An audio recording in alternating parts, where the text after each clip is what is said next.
Thanks for coming to our first boundary layer seminar of the semester, boundary layer urban and land atmosphere interaction seminar to be more precise. We are joined by Dr. Alan Shapiro, who is Professor Emeritus of the School of Meteorology. I'm sure that he probably needs little to no introduction from this crowd, but in case you don't know, he did join the School of Meteorology as faculty in 1996 and just recently retired, I guess, 2 years ago now, Alan? Is that right? 2 years, yep. Mm-hmm. Yep. But as you can see, he's still chugging along, doing some research, doing lots of very interesting fluid dynamics on the scales from boundary layer to the mesoscale. And today he'll be speaking with us about the emergence of a nocturnal level jet from a broad baroclinic zone. So go ahead and get started, Alan. I'll be monitoring the chat box, and also if you would like to use the raise your hand feature to ask a question as Alan's going along, I can moderate that, or if you want to wait and save your questions to the end, that works as well. Thanks, Elizabeth. So everybody can see the screen and the cursor here. Yep. Okay, so I'm going to talk about a theory for the emergence of a nocturnal low-level jet from a baroclinic zone. The project I'm working on is conducted with myself, Josh Gebauer, and Dave Parsons. So we're concerned with the nocturnal low-level jet, and we'll use the abbreviation NLLJ for that. Okay, we have in mind a very particular kind of jet, though. We're looking at it's a boundary layer phenomenon. That's why I'm giving this in the boundary layer group. But there are other kinds of low-level jets that we wouldn't consider to be boundary layer phenomena. So I'm not going to be discussing those, but those include things like coupled upper and lower air jet streaks, and jets in advance of cold fronts and things like that. Okay, so we're not concerned with that kind of jet or that kind of baroclinicity. So these low-level jets, these nocturnal jets, they're actually pretty common throughout the world. In fact, they've been observed on every continent.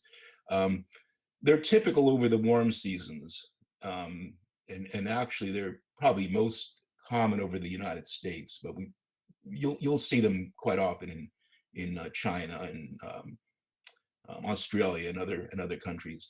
These tend to arise at night after an afternoon of dry, warm convective mixing, dry convective mixing, sort of on a day like what you'd see in this slide here. A nice warm day, the sun is setting, you might get a nice jet that night.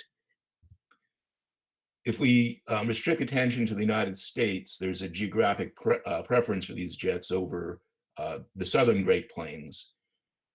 This is shown up in several climatologies, most notably the Bonner climatology. So here we've got a local maximum in jet frequency over western Oklahoma and parts of Kansas.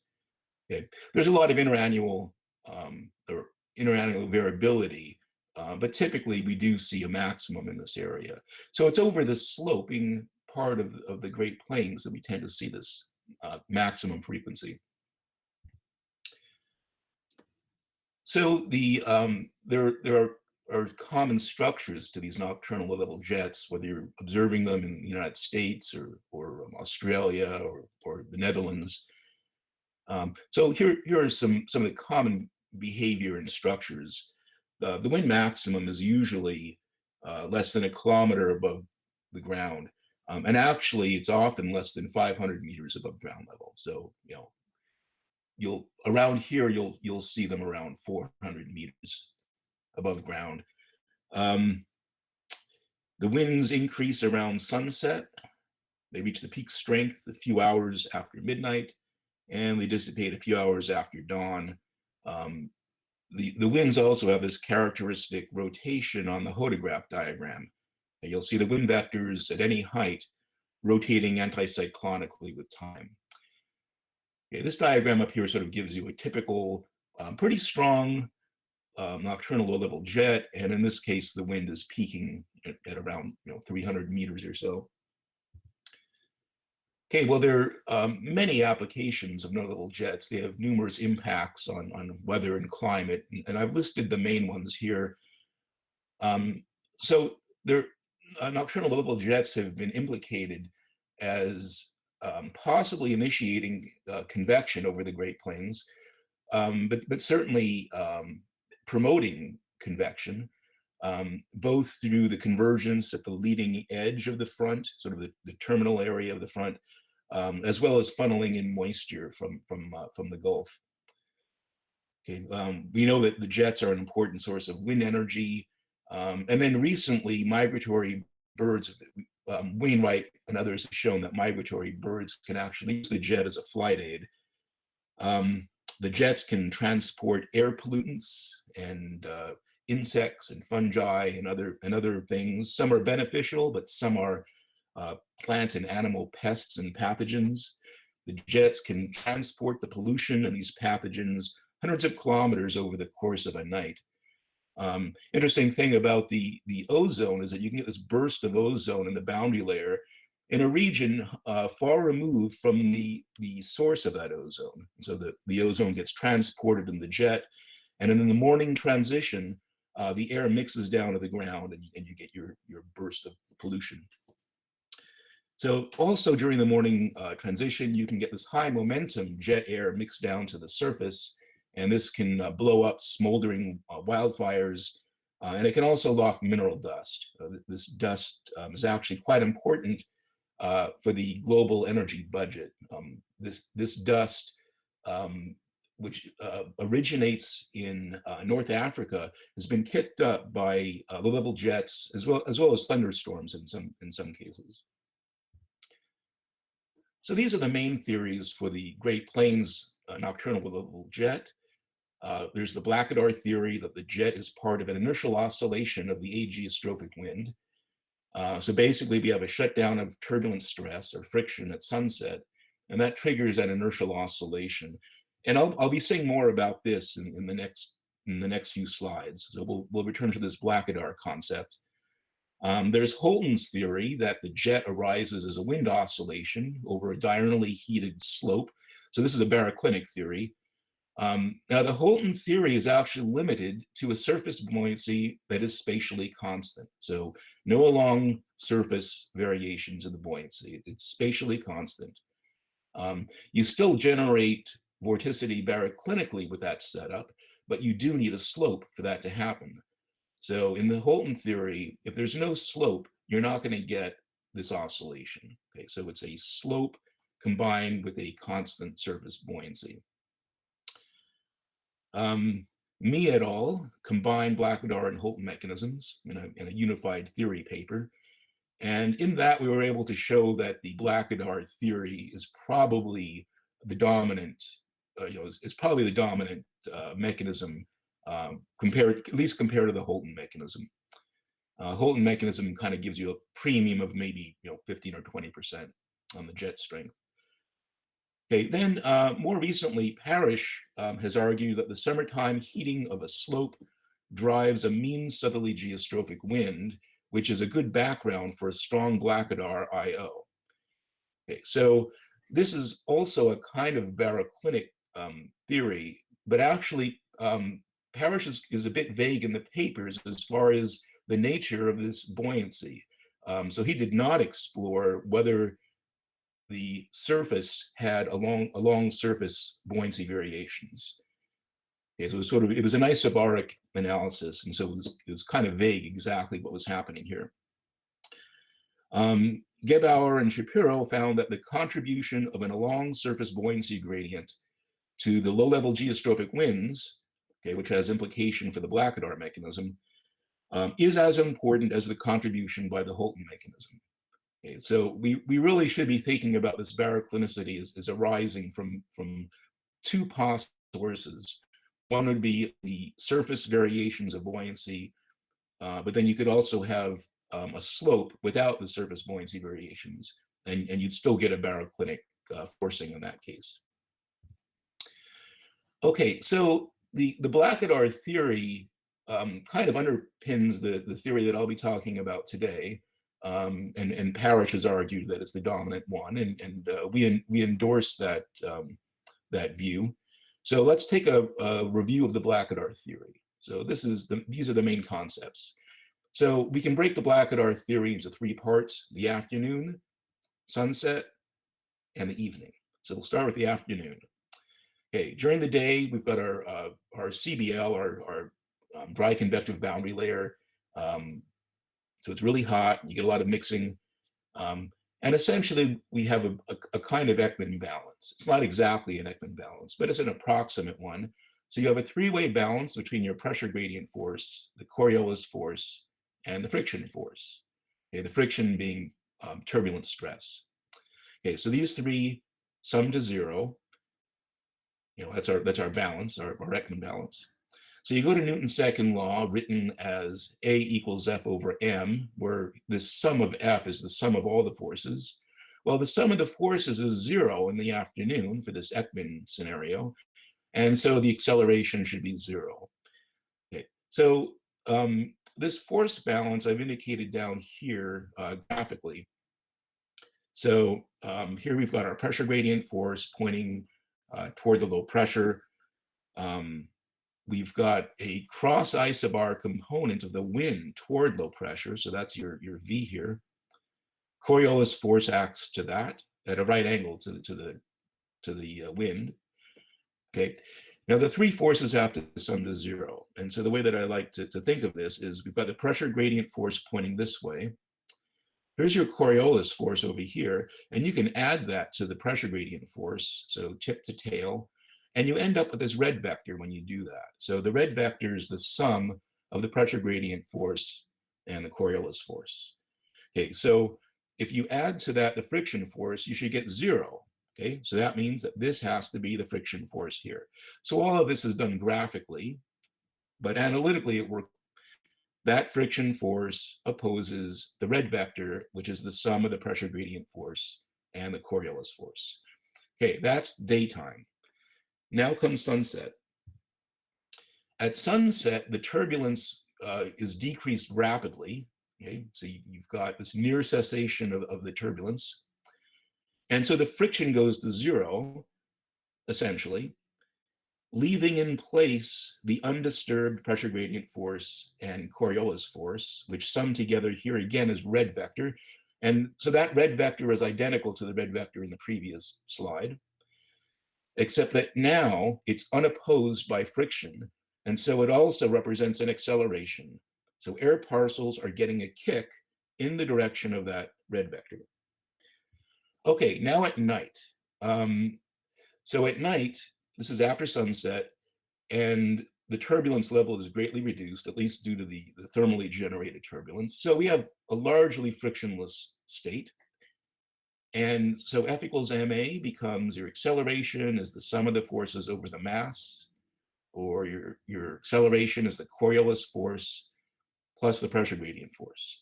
So we can write that down over here. Those are the equations. Here's your acceleration, Coriolis force in green.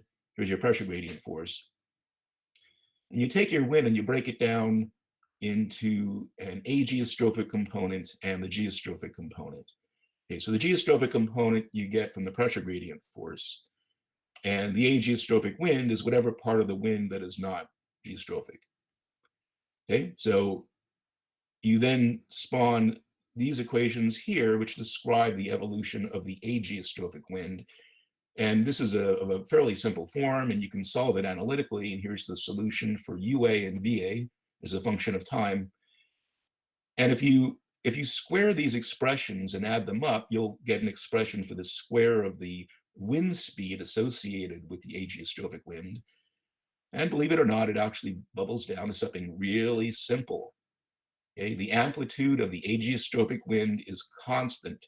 It doesn't matter what time of night you look, whether it's an hour after sunset or 6 hours after that, ageostrophic wind magnitude is constant. Okay, so let's put that together and see how that would give us a jet.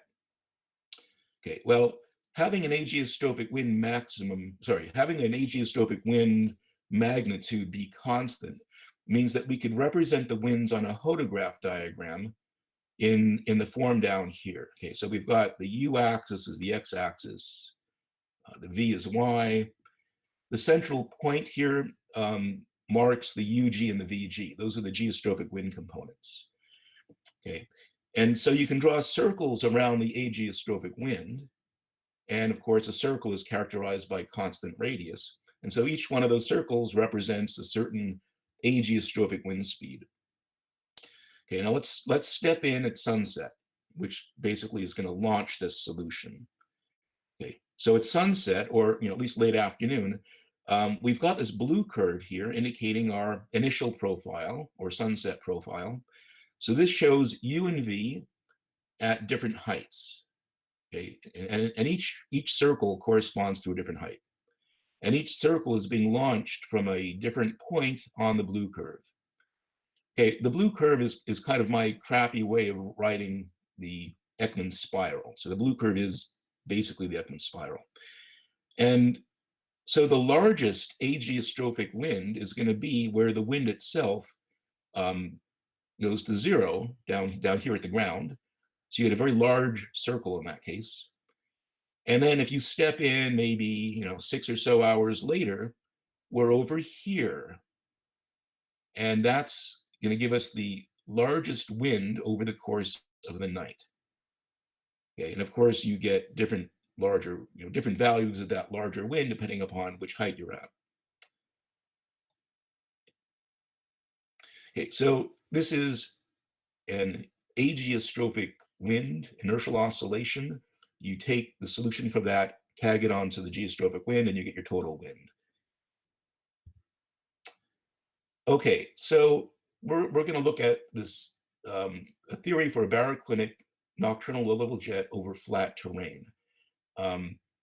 And this is not the Holton theory. This is the version where we're looking at flat terrain, but we're including the along surface buoyancy variations.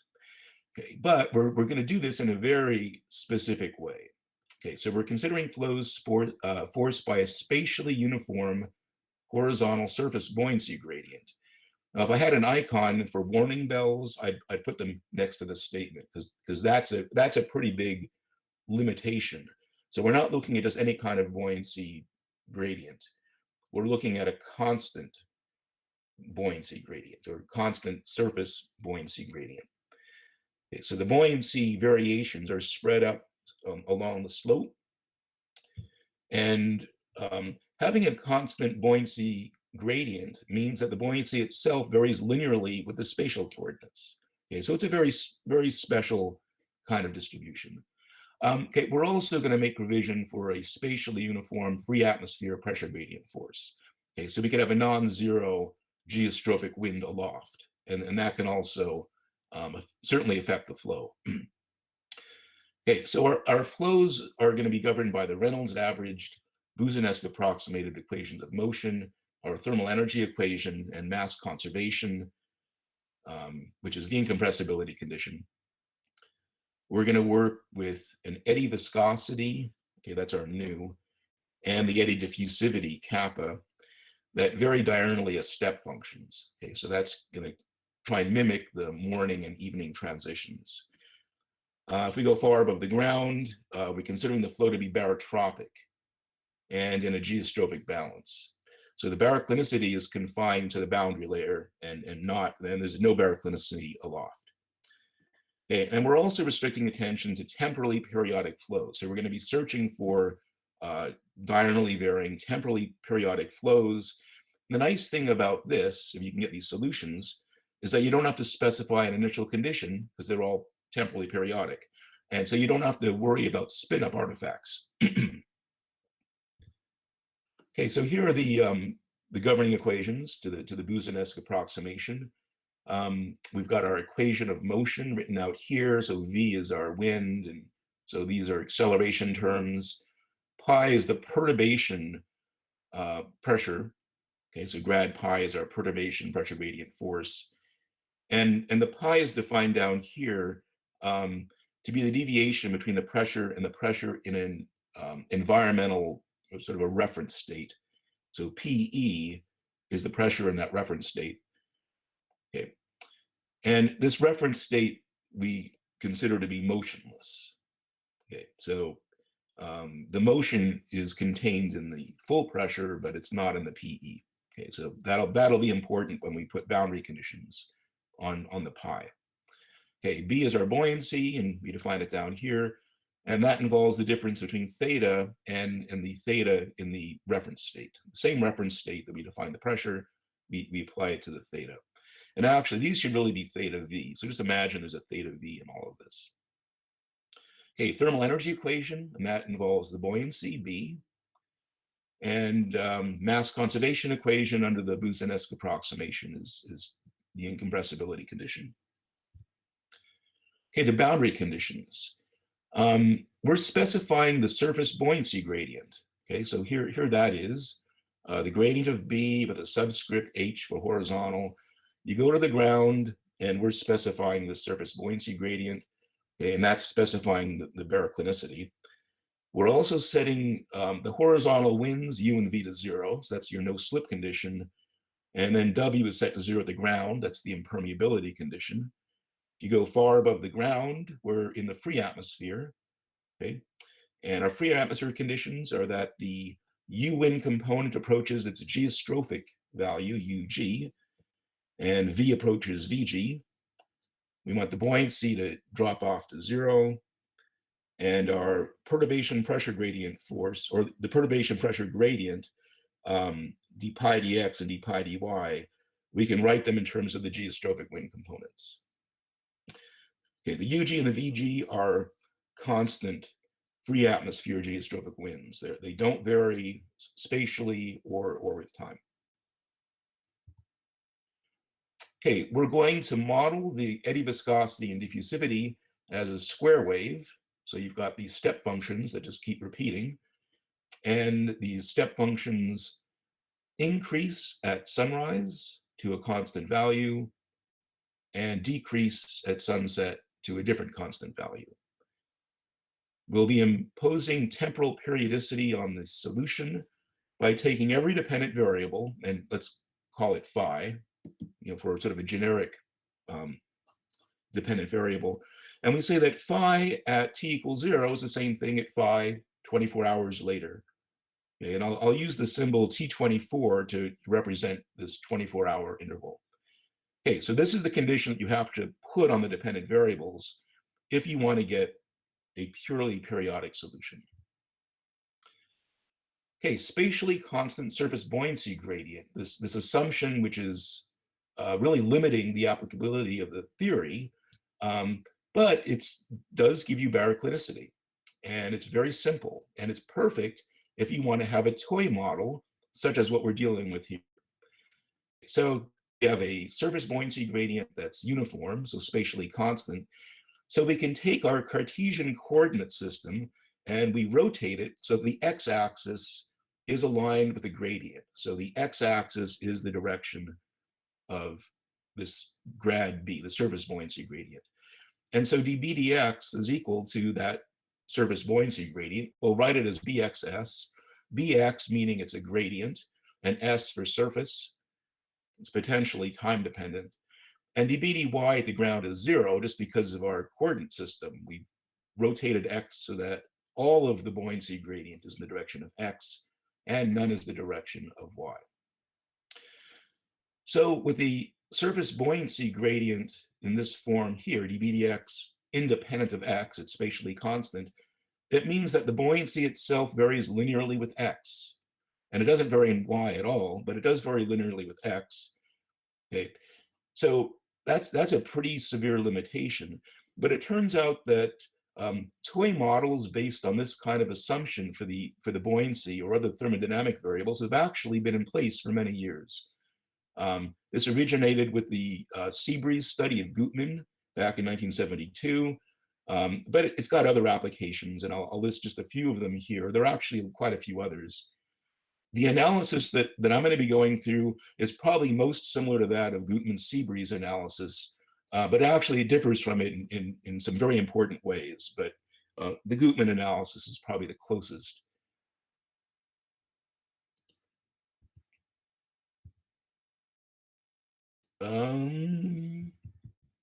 And it looks like my computer's frozen up. Oh, there we go. Okay, now it's working.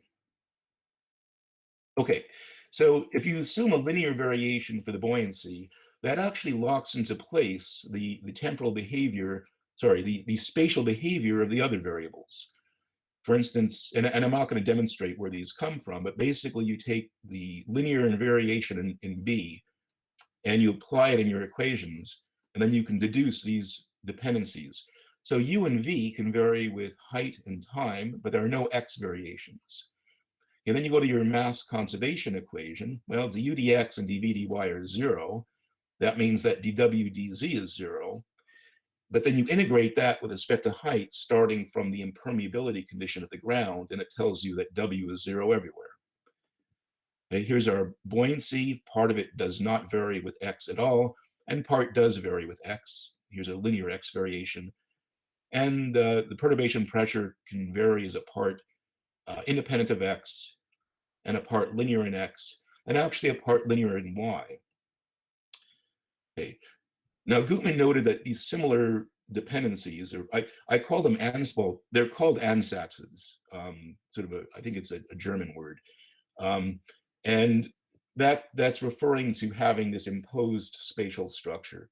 Okay, so Gutman noted that these kinds of ansatzes, like these, can have physical meaning only at moderate X, because obviously if you go too far in X in any direction, your buoyancy gets really, really large.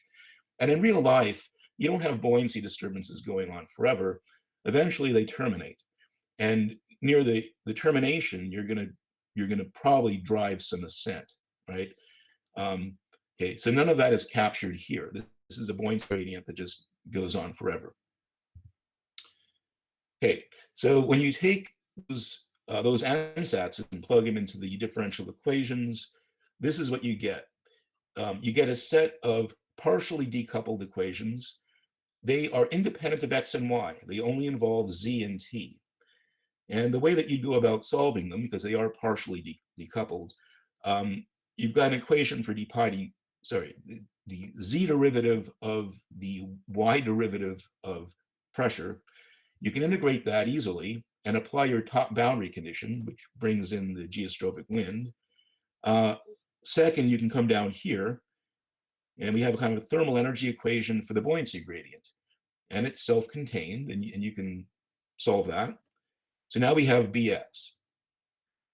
Then you can come up here and integrate this to get your pi x. Then you come up here, and we've now solved for the pressure gradient. So we know these two. And these two equations represent coupled equations for U naught and V naught. So you have to solve them simultaneously. Okay, so once you've done that, you've got your wind field. And we're gonna quit once we have the wind field. If you did want to get B naught, you can come down here and get the B naught. And if you wanted to get pi naught, you can come over here and do that. But we're really not interested in those. And actually, they'd be very difficult to get in any case. Okay, so to get Bx, we'll use separation of variables. And so capital Z is a function of height, T is a function of time. You plug them into your thermal energy equation. You get two equations, one for the time dependence, one for the height dependence. And these are straightforward to solve. You get exponentials. And then you can then apply them into your formula for Bx, and here you go. The sigma that shows up here is a separation constant. When you separate variables, you get that. You have this plus or minus sign here, and you have to be careful. You want to choose the sign so that Bx goes to 0 as height goes to infinity, so our far away condition. And I won't say anything more about that sign choice, other than that we have to be careful with it, and we'll do it throughout the derivation. Okay, so now we have to impose temporal periodicity. Remember that temporal periodicity condition. So here it is. And when you take our previous expression for Bx and apply this condition, this is the the condition that we get from that. The kappa bar is the 24-hour average of the diffusivity. Okay, here's T24 is our 24 hours. Okay, now we're going to use a trick. We're going to write the 1 in complex exponential form, e to m pi I, where m is an integer. Okay, so now both sides of this equation have exponentials, and you can take the logarithm and you can solve for your sigma. Okay, and I'll put a subscript m on it because there are an infinite number of them. Each m corresponds to a different integer. So we have an infinite number of separation constants, and you can generalize your formula for Bx in this form here, where you integrate over all these different modes. Okay. The dm are constants that we have to determine, and the fm are these things here, which involve the eta, and the eta involves the diffusivity. So the fm are time-dependent functions that are kind of related to sines and cosines, but not exactly that. And they care about the turbulence, so they care about the kappa. Okay, those dm constants, we can pin them down by making use of the lower boundary condition. Okay, so remember the lower boundary condition for Bx is that we're specifying the surface buoyancy gradient. Okay, so you specify the surface buoyancy gradient, you plug in z equals 0, and you get a relation for dm in terms of the surface forcing. Okay, so it turns out using an orthogonality relation, and don't worry about where this comes from, you can find the dm. Okay, so here you go. So that completes the specification of the surface buoyancy, and you note that the dm does care about that surface buoyancy. Okay, now you go to the u naught and v naught. I better pick up the pace on this. Okay, so the idea here is you've got your two equations for u naught and v naught. You can combine the two, and those two combine to give you one equation here. Instead of two equations, you get one, where gamma is this complex geostrophic wind. Okay, this equation for gamma is actually not that, well, it's bad, but it's linear, so we can solve it. You plug in the formula for Bx, and so here's your formula now for gamma. Once you solve for gamma, and recalling the definition of gamma, you can then find your wind components, u naught and v naught, by taking the real and imaginary parts of gamma. Okay, well, I'm going to speed through this now. The way that you do this, it's a linear equation, and you break it down into a homogeneous part and a particular part. Okay, here's the homogeneous equation, and you can solve for that homogeneous equation. It's actually a very similar technique to what we did before for the buoyancy. And you're led to these GM functions that are similar to the FM, except the GM involves the eddy viscosity instead of the eddy diffusivity. Particular solution is a kind of a pain to get, but we find it.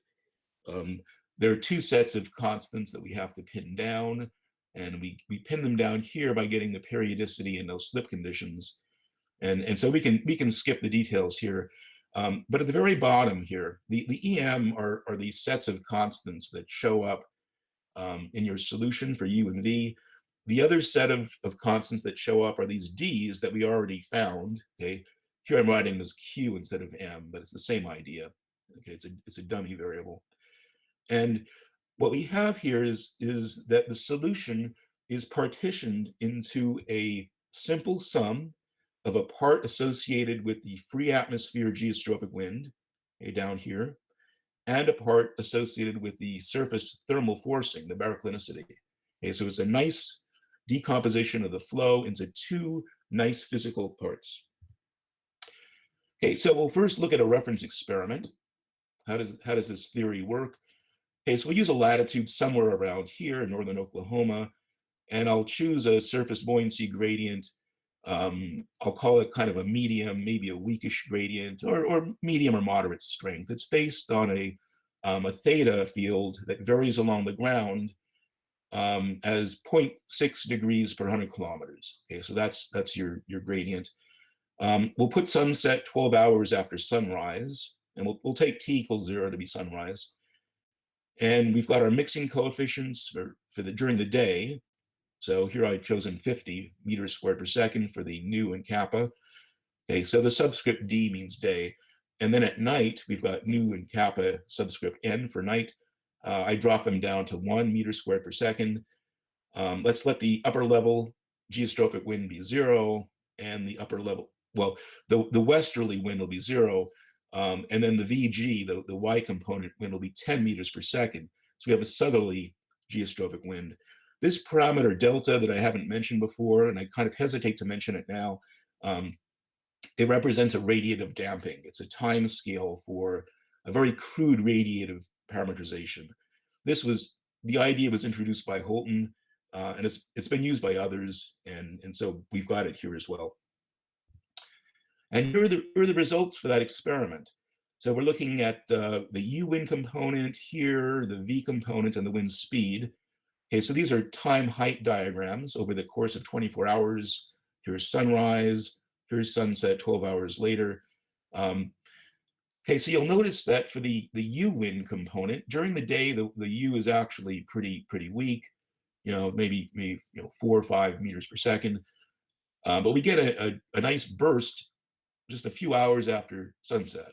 And we peak with low-level easterlies, fairly strong at this case. And then above it, we have upper-level westerlies. And these descend and strengthen, and they actually reach their peak strength near sunrise, right? 24 hours after the first sunrise, you get another one. The V is up to nearly 28 meters per second, and the wind speed is dominated by the V. Okay, so your southerly jet in this case is giving you most of the wind speed. So it's around 28 meters per second. Okay, so you get a good strong jet. Now, the jet is associated with both the surface buoyancy gradient and the upper level free atmosphere geostrophic wind. Eventually, we're going to be looking at just the forcing from the surface buoyancy gradient, but that's not what we have here. Here we've got both forcings going on. And very briefly, we can look at experiments where we weaken that surface buoyancy gradient. I'll call it weak BX. We have one with this, we strengthen it, so strong BX. And then we could look where there's no BX at all, no surface buoyancy gradient. And then these two interesting experiments here, one is where you have a surface buoyancy gradient, except at night it becomes 0 the whole night. And then one where it reverses. Okay, so those are pretty extreme time dependencies. Okay, so let's look at some of the results. And here we're looking at our peak southerly wind, the Vmax. We have the height, the time where that peak is attained, as well as the Umax and the Umin and their heights and times.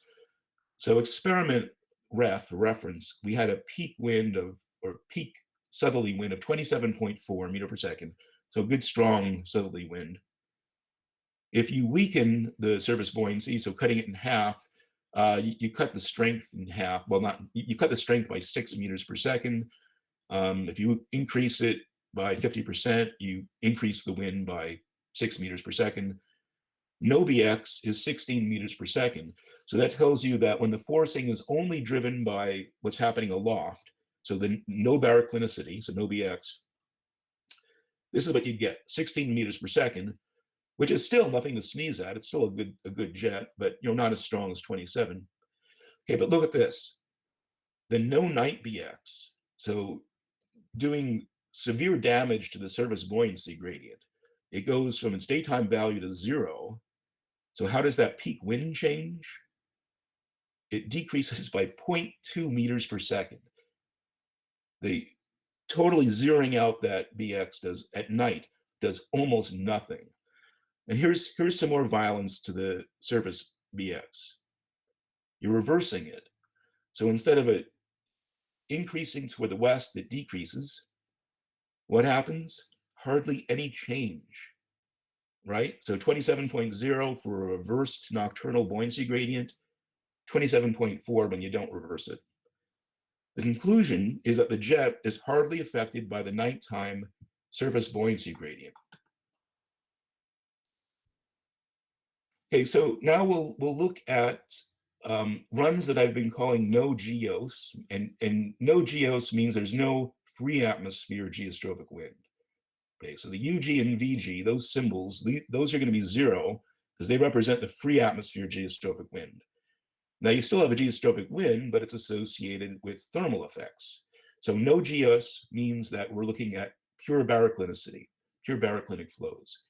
Okay, now don't worry about everything in this table here. I wanted to introduce the notation. All of the experiments here are no GS, so they're all baroclinic. If a variable like a daytime viscosity or daytime diffusivity is less than in the reference experiment, I put a minus on it. So that means we've knocked down the magnitude. And over here, we've got that reduced value, so 20 instead of 50. If there's a plus instead of a minus, it means we increase the value from what was in the reference experiment. Okay, and this tells you the value is 100 after you've increased it. Okay, and that's the system used in all of these. Sometimes we'll vary both parameters, sometimes we'll just vary one. In these experiments here, we're varying the daytime parameters, and down here, we're varying the night. So we can look systematically at how the two different mixing coefficients affect the baroclinic flow. Okay, so first we'll look at the daytime. Okay, so the no geostrophic light flows or baroclinic flows during the day. The no geostrophic flow is 11.5 meters per second. So pure baroclinic flow in this example is actually fairly weak. It's sort of a minimally strong jet. If you reduce the daytime mixing, it gets really weak. It drops down to 6.5. And if you increase the mixing, it gets a lot stronger, 17.3. So this is consistent with the Blackadar concept about mixing during the day, sort of setting the scene for a large ageostrophic wind inertial oscillation. But there's more to this. Which of those parameters is most important, the nu or the kappa? Well, if we look in red here, which is what gave us the stronger Vmax, okay, so that's nu d or kappa d. Look at this, making the kappa large almost gives us that value, 17.3. Making it small, you get 7 meters per second. It's pretty close to what you have when you make both small, suggesting that the kappa is more important than the nu in the daytime, as far as what the implication will be for the nighttime jet. And consistent with that idea of the daytime viscosity, if you change them, it only goes from 10.6 to 12, which are both near the unperturbed run. Okay, so the jet is much more sensitive to daytime eddy diffusivity than to daytime eddy viscosity. Okay, then we can look at night. And so again, the peak wind in the pure baroclinic run is 11.5. We can do a run with the nighttime mixing reduced, and that increases the strength, which is kind of what Blackadar would have suggested. And if you increase the mixing coefficients, you decrease the strength. Okay, so that's Blackadar-like. Which one of these parameters, the nu or the kappa, is the most important? Well, let's look here in green. When you decrease nu, you get 13.2, which is almost identical to what you have when you decrease both, suggesting that the nu, or the eddy diffusivity, is more important than the eddy viscosity is more important than the eddy diffusivity. That's the nighttime values. And so you get an opposite sensitivity of the jet strength to the mixing parameters during the day versus what you have at night. Okay, real data application. Okay, so I guess I'll go through this pretty quickly here. Okay, so we're looking at a real data case from last spring. This is the afternoon before the jet develops. We get this pronounced ridge trough over the United States, and we have a northerly wind component. Look at that. You wouldn't expect a good strong jet with a northerly geostrophic wind, but we are going to get one. This is the ERA 5 surface analysis of theta V, showing an east-west theta V gradient. In green here, that green star is the arm cart site up near Lamont. We're going to look at LiDAR data there. But from this plot of theta V, you can estimate the buoyancy and actually the buoyancy gradient, which is more relevant parameter. So looking on either side of Lamont, we estimate the surface buoyancy gradient using these data. What does ERA 5 say about this case? Well, we look in the late afternoon here at the U component. So it's a height longitude. So we're up around maybe 10 meters per second for U. With a V, there's a lot of variability, but in this area here, above the green star, we're roughly around 600 millibars, which is when Parrish said that's your free atmosphere. We're at around minus 10 meters per second. So southerly geostrophic wind. Black lines indicate your theta field, and you can see we've got a nice, well-mixed boundary layer, late afternoon. This is around the time of the peak jet strength, okay? And the ERA 5 does represent a good, strong jet. So the U component, and this is like 2 hours before dawn, the U component has an elevated jet, around maybe, 10, 12, 15 meters per second. And at V, we've got a lower altitude jet of maybe 26, 27. It's approaching the upper limit here in the color bar. So the ERA 5 does get a nice strong jet. So for the analytical model, here are the values. I kept them very similar to what we had in the reference experiment, except sunset obviously needs to change. We've got the data for the surface buoyancy gradient. UG is 10 meters per second, that's our westerly, and VG is minus 10. We have our northerly wind.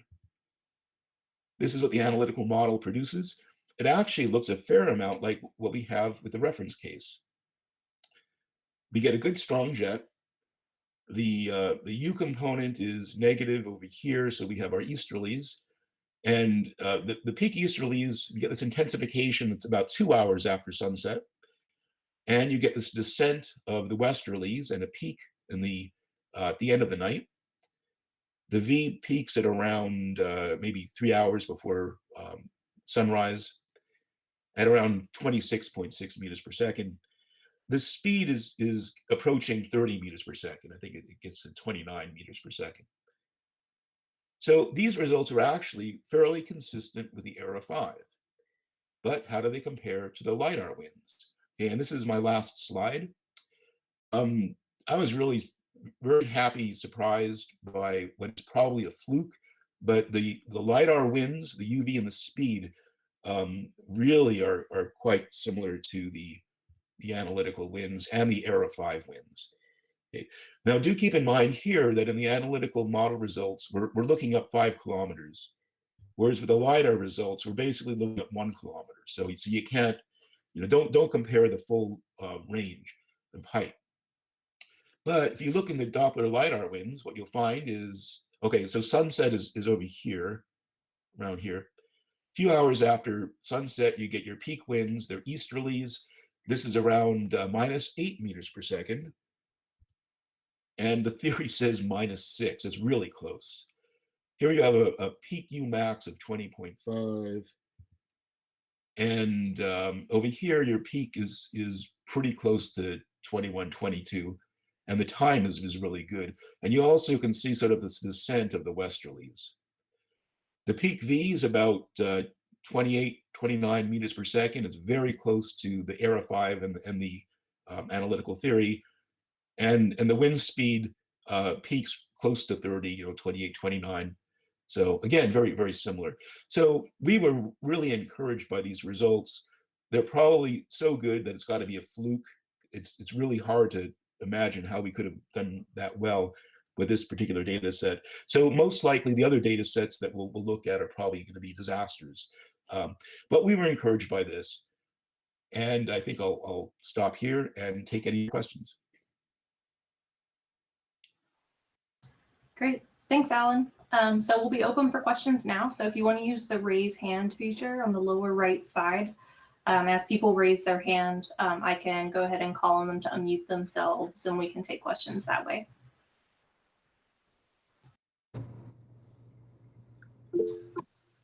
Evgeny? Yeah, so we couldn't get away with the Newtonian cooling, so you still have to keep it, yeah? Yep. Yeah. I could show you why we need it.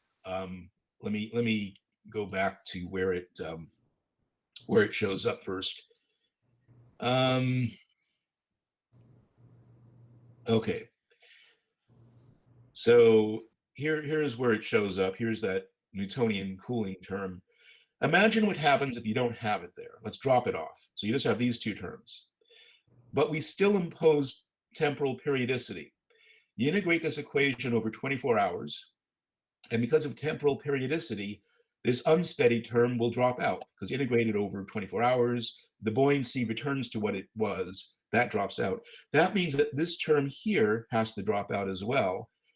Well, when you integrate this thing over 24 hours, what you can do is you can slide these second derivatives out in front of your time integral. And basically, you've got your second derivative of this thing is 0. You integrate that twice with respect to height, put in your boundary conditions, and you get a contradiction. It doesn't work. In other words, you cannot get a temporally periodic solution with the boundary conditions that you want if you leave that delta out. Now, it is concerning because it is it's crude. It's a Newtonian cooling, but it works. You put it in and you're able to get solutions. Okay, so we still cannot get periodic solution without Newtonian cooling. Right. Yeah. Now it is possible that you could put in other things other than this Newtonian cooling and still get a steady state. I mean, I didn't explore that, but that Newtonian cooling term is the simplest one to put in there. And most likely radiation is important, probably, especially if you're going to integrate over many, many days. You'd expect it to be important. So putting in a Newtonian cooling term, I'm not that happy with it, but maybe it makes sense to put it in there. Okay, thank you.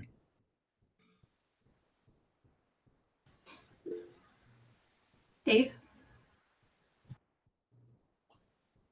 So Alan, thank you for including me on the jet work. I've learned a lot about the low-level jet from you. One comment first. I think to be fair to Parrish's 2010 paper with Ullman really, I think, does a nice job of arguing the background pressure gradient due to the heating and the geostrophic wind max. His 2021 paper, or 2020 November, kind of brings that up, although I agree the the using pressure surfaces and the way he does it is a little funky, but to be fair to him. My question was looking at Chris Rattray's results, the thermal reversal happens very late in the night and even into the morning transition, and it's a loft rather than a surface reversal. So I think almost any impact you would get on the jet would be very late in the night and likely not to affect the Vmax. But I don't know if there's a way to look into raising the height of the thermal reversal or looking at the differences in the flow really very late in the night. I don't know what your thoughts are on that. The thermal reversal thing, yeah, I've been wondering about that very question. I'm wondering. So, I mean, the surface buoyancy gradient that we've put in here is spatially constant, but we know that the boundary layer along the slope will often have these sort of not exactly discontinuities, but large changes. And that you can get a buoyancy gradient aloft. In fact, it tends to be at the top of the boundary layer, which can propagate over the night and tends to move to the east, at least in some of the cases that we've looked at. The surface buoyancy gradient that we're working with here, though, can't contend with that kind of change. And so this toy model just can't deal with that effect. We need a different model to model it. So we can still get a baroclinic effect, but it really is associated with things that are very broad and almost like synoptic scale temperature variations spread out diffusively over the slope. Whereas what Chris has, I think, may be a smaller scale thing on the slope.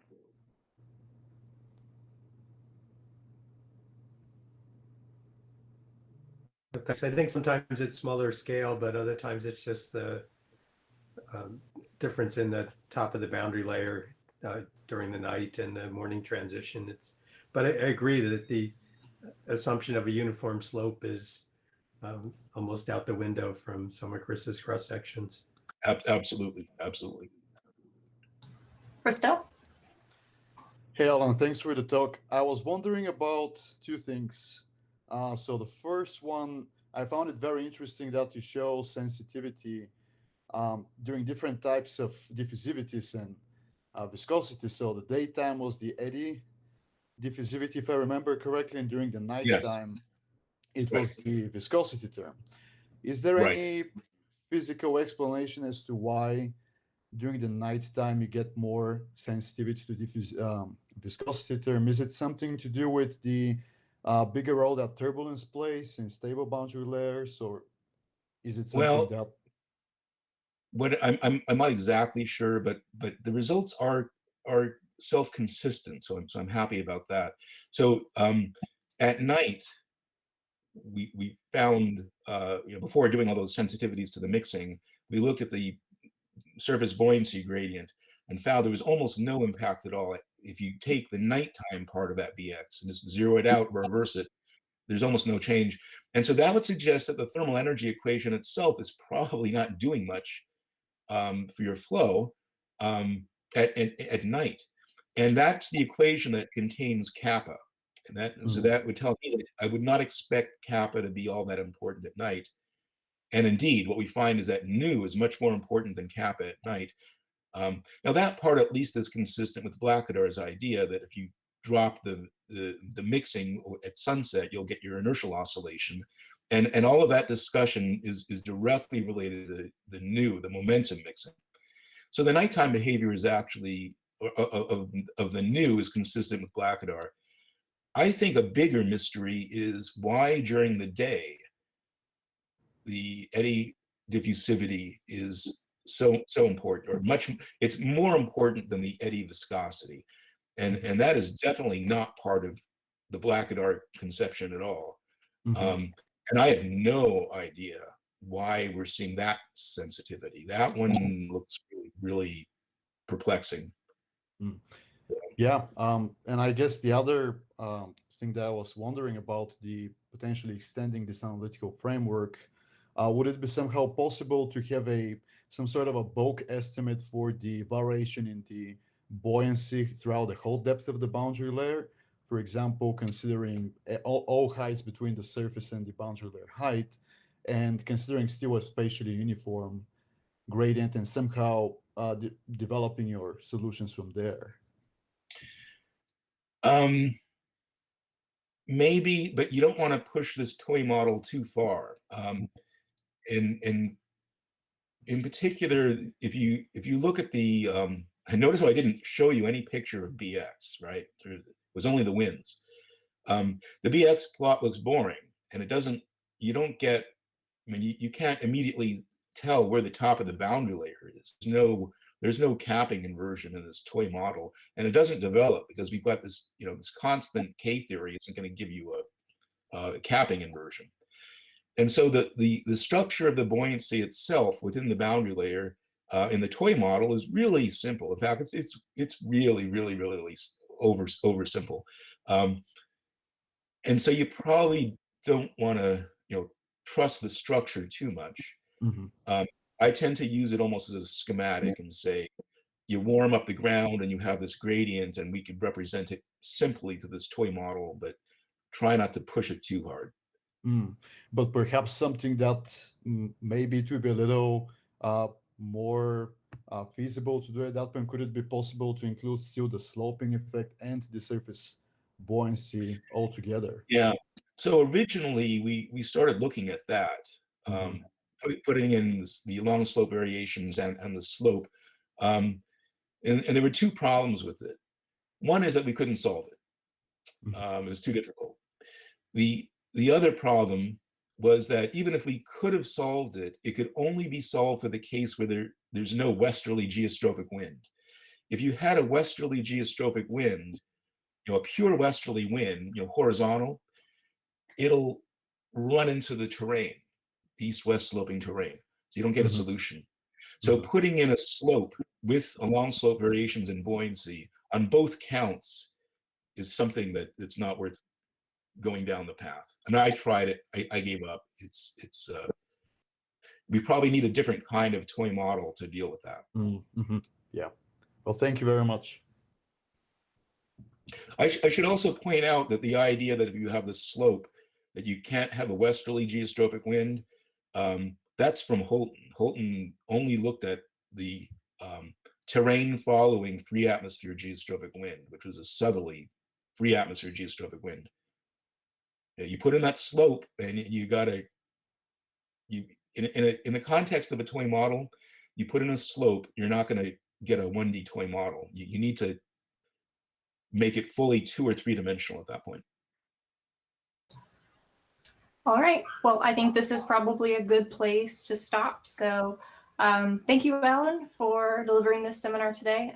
We do have seminars scheduled for the next 2 Tuesdays in this slot. So I hope to see you guys then.